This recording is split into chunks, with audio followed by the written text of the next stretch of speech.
ملي كتكوني كتريني وكتكون كتريني بطبيعة الحال بنات وولاد راه بحال بحال، وكان الهدف ديالك انك تحفزي النمو العضلي، بطبيعة الحال حاجة اللي هي مهمة بزاف مهما كان لوبجيكتيف ديالك.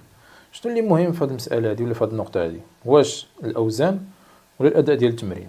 في هاد الفيديو غنوضح الموضوع. أول حاجة ما كنهضروش على رفع الأثقال، رفع الأثقال ماشي هو كامل الأجسام، رفع الأثقال الهدف ديالو هو أنك تدفعي الناس اللي كيديروا رفع الأثقال الهدف ديالهم أنهم يدفعوا واحد الوزن مهما تطلب الأمر، يعني باش ما كان بحال دابا غادي يدفعوا واحد الوزن يدفع بصدرو يدفع بكتافو برجليه بظهرو بأي حاجة، حيت لوبجيكتيف هو أنه يدفع الوزن. هذا حاجة أخرى. حنا كنهضروا على كمال الأجسام.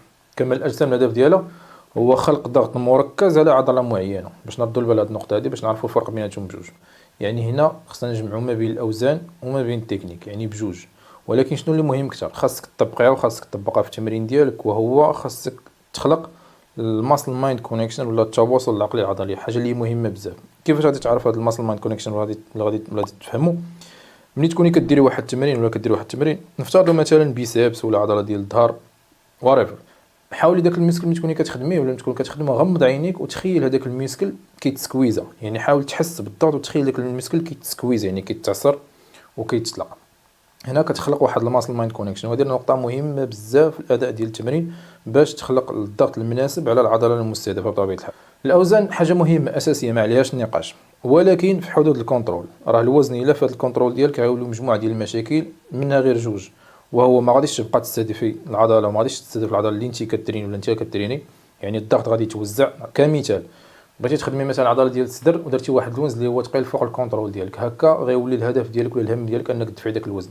مشى الضغط من العضله ديال الصدر ولاو الكتاف كيتونجاجاو ولاو حوايج اخرين كيتونجاجاو، كاين خطر شي ريسك ديال الاصابه لا قدر الله، الله يستر. علاش الاوزان مهمه؟ ديما فين ما كتوصل لواحد الوزن كتولفوه انتما تكونوا حسيتوا كاين اللي غيكون جرب هذه المساله هذه. كتكوني النهار الاول مثلا بديتي بواحد الوزن اكس مثلا، دوزتي واحد المده داك الوزن ولا كيجيك ساهل، مثلا واحد الوزن معين كنتي ما كتوصليش بيسا ديال ريبيتيسيون ولا كتوصلي واحد 6 8 بزز، دوزتي واحد المده لقيتي راسك كتوصلي 10 12، يعني العضله ديالك يعني طورات واحد القدره، طورات واحد الجهد لانها تادابطات مع داك الوزن. هنا خاصك تهرسي داك الوزن وتطلعي الوزن ما اكثر منه بشكل اللي هو تدريجي.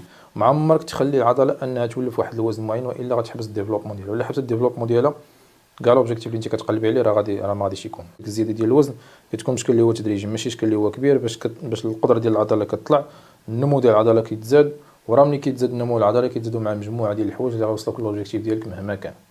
هذا ما كان، نتمنى هذه تكون وضحات. تهلاو ليا في راسكم، تنساوش ديروا فولو، سيفي تعجبوا بارطاجيو مع صحابكم، ما تنساوش ديروا فولو. تهلاو.